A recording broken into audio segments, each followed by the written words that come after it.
Hi guys, so today we're going to be looking at 9-2. In 9-2, we're going to be solving these quadratic equations by factoring. Okay, so this is going to take us all the way back to chapter 7, okay, which I've told you over and over again, factoring is one of the most important things in math that you're going to need to know how to do. Okay, so factoring is actually my favorite way of solving a quadratic equation. I think it's the quickest and the most painless. So hopefully you guys will like it too. So this is 9-2, solving quadratics by factoring. So remember, factoring involves taking the x squared plus the x plus a constant and taking it to our two sets of parentheses. So let's start with something that's already been factored. So how can we find the solution of the equation x minus 9 times 5x plus 2 equals 0? Well, in order to do this, we have something called the zero product property. The zero product property says that for all real numbers a and b, if a times b equals 0, then either a has to be 0 or b has to be 0. Okay, let's think that through. If I have two numbers that multiply together equals 0, well, the only way to multiply by something and get 0 is if one of the two numbers is 0. Okay? So what we can do in a problem like this is I can take each thing that we're multiplying and set it equal to 0. Okay, this only works, though, is if the equation equals 0 and if we're multiplying, right? So with these problems, we just split it right down the middle and set each half equal to 0. So my first equation would be x minus 9 equals 0 and 5x plus 2 equals 0. And using algebra, we just solve each of these. Obviously, we'd add 9. X equals 9 is my first answer. Over here, subtract 2. And divide by 5. There are your two equations. Okay, remember, we just did graphing. You could find these on the graph, and they are the exact same answer. Okay, your turn. Pause the video and try letter A, please. Okay, so remember, we're just splitting it down the middle. Set each thing equal to 0. Solve both parts.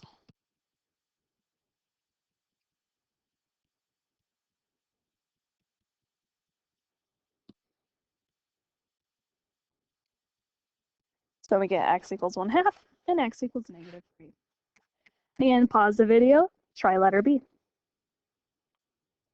So again, remember zero product property, I set each half equal to 0.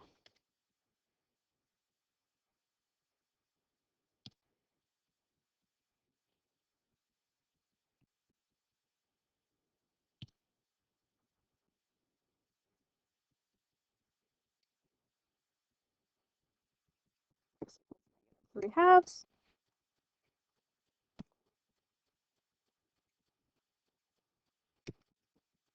And x equals 1/3.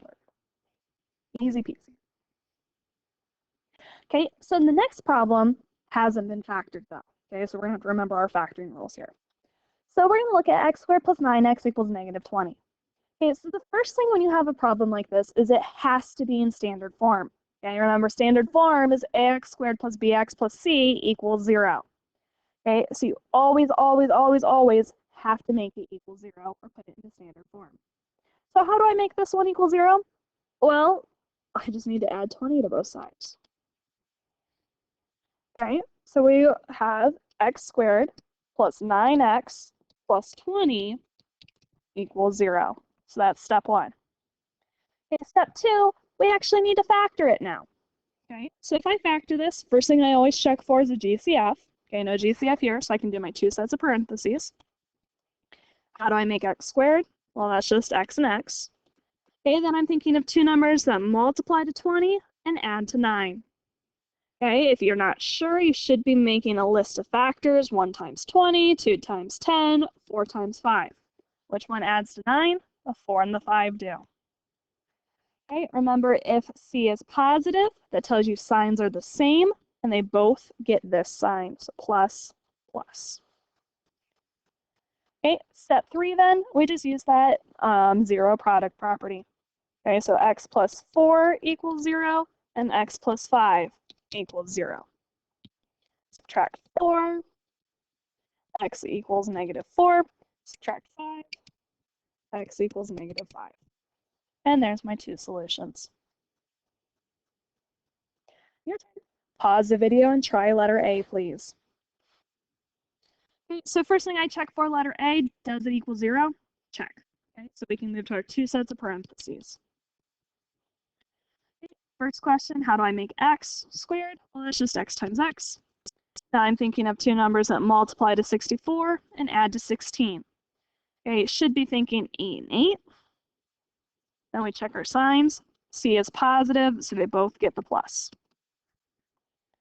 Okay, so from here, split it down the middle. X plus 8 equals 0, x plus 8 equals 0. Okay, obviously we subtract 8 from both sides, so x equals -8. Okay, notice this one technically only has one real solution because it's the same number. Okay, so this would hit the x-axis and bounce right back up. Okay, pause the video and try letter B, please. So the first thing I'm looking for in letter B, does it equal 0? This one does not, so I need to make it equal 0. First thing I do is subtract 64 from both sides. So x squared minus 12x minus 64 equals 0. Okay, so from here, we can factor. Again, this one does not have a GCF, so I go straight to my two sets of parentheses. How do I make x squared? Well, that's x and x. Okay, now I'm thinking of two numbers that multiply to -64 and add to -12.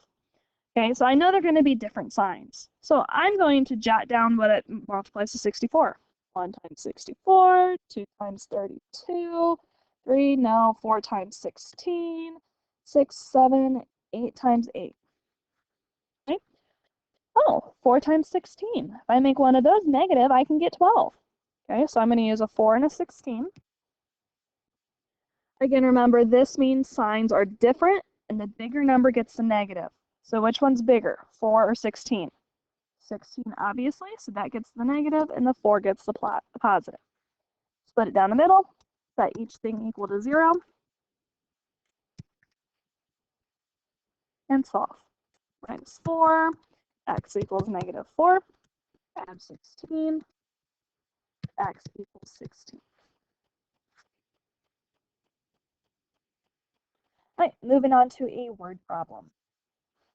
The museum vault has an outer steel wall with a uniform width of x. Okay, so that means everything here is x. Okay, this is x, and this side is also x. The area of the museum vault ceiling and the outer steel wall is equal to 1,664 feet squared. We want to know the width of the outer steel wall. Okay, we're trying to solve for x here. So first thing we got to figure out, we're talking about area. How do I find the area of a rectangle? Well, you should know area equals length times width. Okay, this is going to be extremely similar to some of the problems we just did in chapter 8. Okay, except instead of just stopping once we FOIL, we're actually going to solve for x. Okay, so let's talk about the length first. Okay, the length here is 40 feet, but I gotta count the wall as well. Okay, so this part here is x, and this part here is x. So this whole thing, I have x plus 40. That gives me 2x plus 40. Okay, so area is equal to 2x plus 40 is my first set of parentheses. Now I gotta do the same thing for the width. Well, obviously the picture shows you the width is 20. But then I've got this little x on the side and another x. So altogether, this gives me 2x plus 20. Okay, so that's what I'm going to multiply here. Okay. Okay, the only other thing now we need to change is instead of using A, we know what the area is. Okay, our area equals 1,664 feet. Right, so to solve, the first thing we should do here is FOIL. Okay, I want to be able to solve for x, so I can't have this like this because I got to make it equal 0 at some point. Okay, so here we go, FOIL. First times first, I get 4x squared. Outsides, 40x. Insides gives me an 80x. And last times last, I get 80. And that is equal to 1664. Okay, I'm going to combine some like terms. 1664 is equal to 4x squared plus 120x plus 80. Okay, so from here now, before I can factor, I gotta make it equal 0. So let's subtract 1664 on both sides. Okay, so 80 minus 1664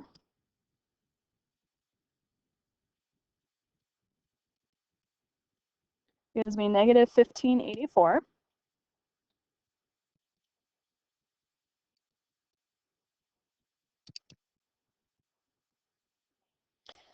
Okay, and now we can factor. So first rule of factoring, we always look for a GCF. I'm going to bet 4 goes into all of this.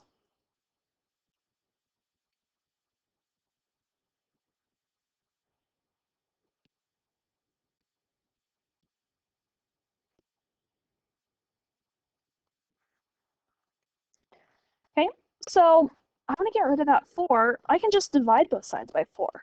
Okay, because since this is an equation now, I can get rid of it. So 0 divided by 4 is just 0.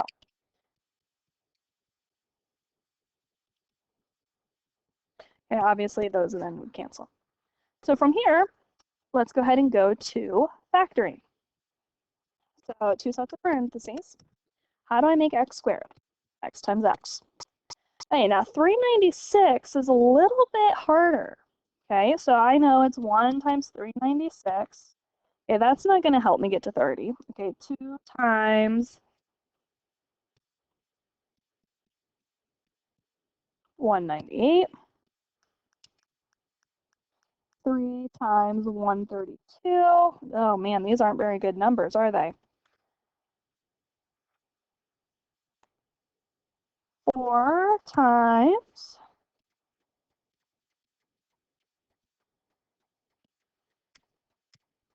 5 now. 6 times.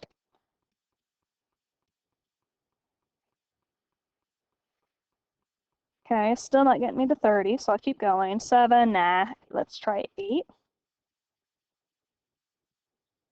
Nope, not that one. Okay, 44 and 9. Getting a little closer. 10, no, 11, let's try 12. 12 and 33. I made a silly mistake, guys. 4, this should be a 40, not a 4. So really this should be an 800. So let's erase and fix this. Okay, so this should be 800 minus 1664. So 0 equals 4x squared plus 120x minus 864. Okay, now again, we'll do our GCF. I apologize, guys.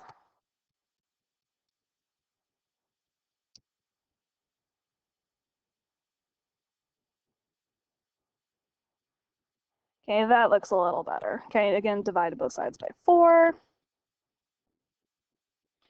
0 equals x squared plus 30x minus 216.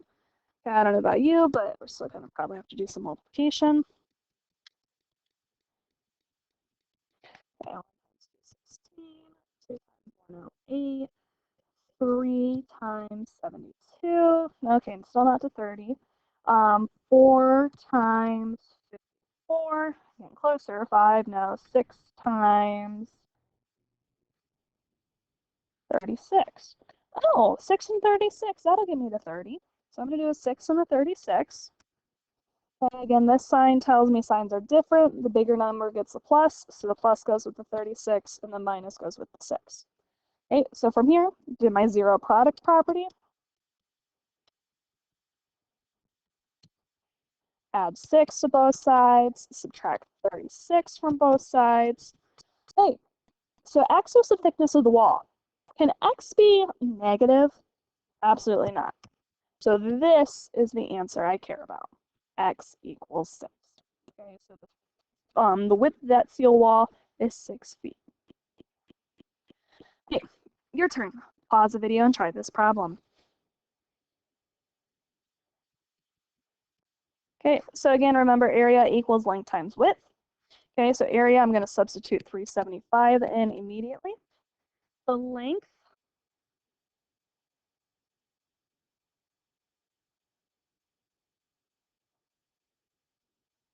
okay, the frame is the 375. Okay, but be careful here because the area is just this part. Okay, so the area is just right in here. So I need to find this part. Okay, so my length, this whole thing is 30. I have x on both sides. So I'm going to do 30 minus 2x. Okay, same thing goes with the width. I'm going to do 20 minus 2x. Okay, so just like last time, we need to FOIL. So we get 600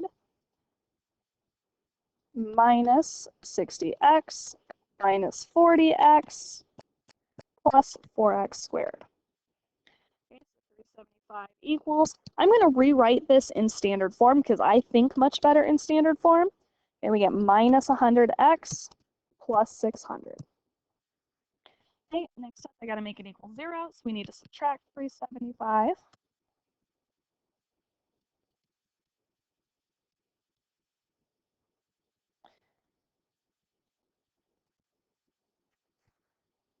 Okay, so from here, you can do your AC method, or you can look at this and say, oh, wait a minute, this is perfect squares, because I can take the square root here, square root here, so I get 2x and 2x. Square root of 225 is 15.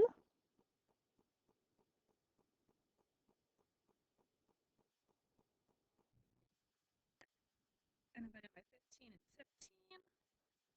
I check real quick. I get 30 and 30. Uh-oh, that doesn't make it to 100. So instead of trying to puzzle this out, I'm going to go ahead and throw it on Desmos. Okay, when I graph it on Desmos, it crosses right here, telling me x equals 2.5. Okay, so instead of factoring anymore, I'm just going to go with x equals 2.5. Okay, when I give you a story problem, it won't be numbers as nasty as these last two problems have been. Okay, moving on to example 4. How can we use factoring to help us graph? Okay, so remember back in chapter 8, we did vertex form, we did standard form, we had to find the axis of symmetry, then we had to plug table values in to help us get some more points. We're going to factor and see what that shows us. Right, so first step, we need to factor. So I always check for GCF first. Okay, no GCF, so 2 sets of parentheses. How do I make x squared? Well, that's just x and x. And now I'm thinking of two numbers that multiply to 8, or -8, and add to -2. 4 and 2 immediately pop into my head. Signs are different. The bigger number gets the negative. Okay, so the 4 gets the negative, and the 2 gets the positive. Okay, I can now determine my solutions. If I make these equal 0, I know x minus 4 equals 0, and x plus 2 equals 0. Okay, adding 4 to both sides gives me x equals 4, and x equals -2. That's where my x-intercepts are. Okay, so I know parabolas are symmetrical. So if I know my two x-intercepts, the vertex has to be halfway in between those. Okay, so to find the coordinates of the vertex, we need to find what is halfway in between 4 and -2. So you can easily puzzle that through in your head, or to find the average, you add them up and divide by 2. Okay, so that equals 2 over 2, which equals 1. So my x-coordinate of the vertex is equal to 1. How do you find the y? Well, you guys should be really good at that. I know it's, I just got to plug it back in. So let's plug in 1. 1 squared is 1, minus 2 times 1, minus 8. 1 minus 2 is -1, minus 8 is -9. So there's my vertex. I now have enough information to sketch this. Okay, I know my vertex is on 1, -9, so I'm going to go ahead and put my axis of symmetry here. Okay, here's 1, -9. My x-intercepts were 4 and -2. So 1, 2, 3, 4, and then -2 is right here. Connect the dots, and there's your parabola.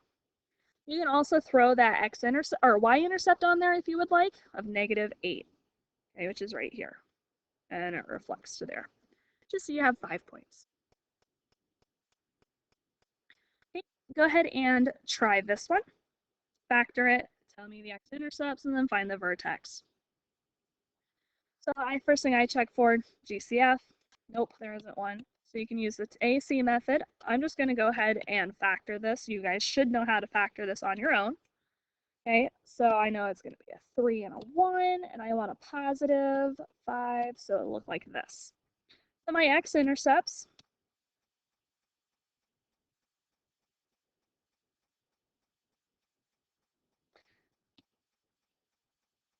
okay, I'm skipping a few steps. You should be able to see that. Okay, so to find my vertex, I take the average, so 1/2 plus a negative 3 divided by 2. So you want a negative 2.5 over 2, which equals negative 1.25. I want to plug that back in. So I'm going to do negative 1.25, store that in x.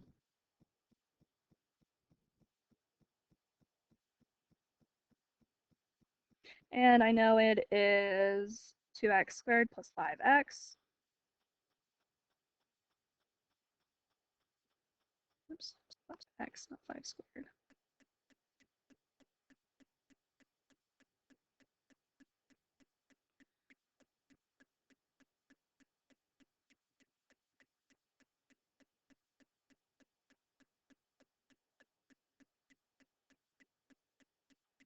I get negative 6.125.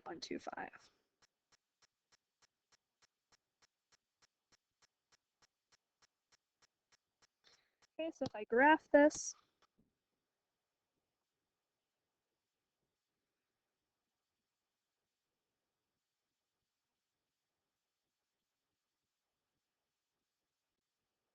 okay, axis of symmetry, it's about right here. The y-intercept is, or the vertex is about right there. X equals 1/2, and x equals negative 3.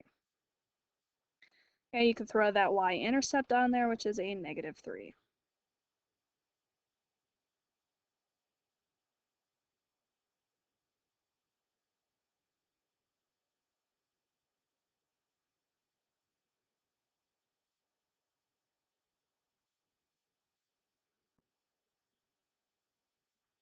All right, last example. We're going to do it backwards. We're going to be given the solutions. We need to come up with the equation. So we're going to be given a graph. First thing I should know is that x equals negative 5 and x equals 1. We're going to work our way backwards. Okay, so I want to get my two sets of parentheses. Okay, remember with the zero product property, we need to make it equal 0. Okay, so I add 5 to both sides. X plus 5, and I would subtract 1 here. Okay, so I just worked backwards. So these two things are my two sets of parentheses. So I'm given x plus 5 and x minus 1. Okay, the other thing we always need to try and solve for is what's out front, okay, our a value. So to do this, you pick another point, any point you want, and we're going to plug it in to solve for a. Okay, so we're going to do y equals a times x plus 5 times x minus 1. Okay, so what value would you like to use? I personally always try to find the y-intercept if possible because that is an easy point. So we get the point 0, negative 5. So we're going to plug in 0, negative 5 and see what happens. Okay, this is x, this is y. So negative 5 equals a times 0 plus 5 times 0 minus 1. Okay, let's solve. So negative 5 equals negative 5a. Divide both sides by negative 5 to get a equals 1. So our final solution gives y equals 1 times x plus 5 times x minus 1. Okay, that's how you write it in factored form. Okay, your turn. Pause the video and try this problem. Okay, first thing I should see is that x equals 3 and x equals 9. Okay, I want to now make them equal 0. So I want to subtract.